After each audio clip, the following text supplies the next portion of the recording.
Hi everyone, in this video I'm going to give you an amazing tip which I have followed.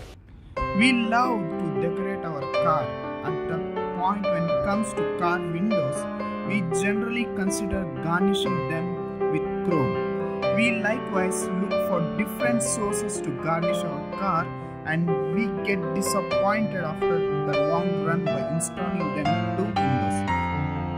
We generally get issues with the glue and in some cases cracks on the chrome.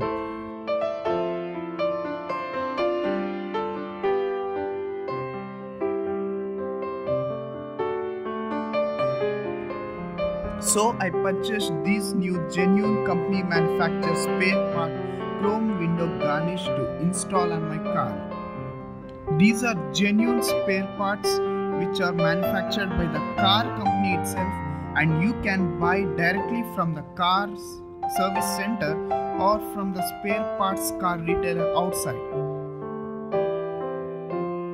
They can be installed by just removing the old ones and installing the new ones.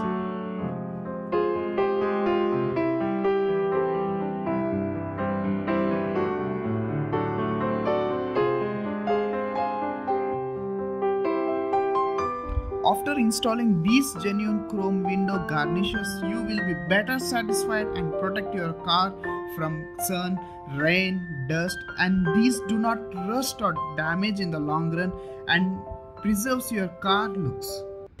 Thanks for watching this video. Please like, share and subscribe to this channel and press the bell icon to get more latest tips. Thank you.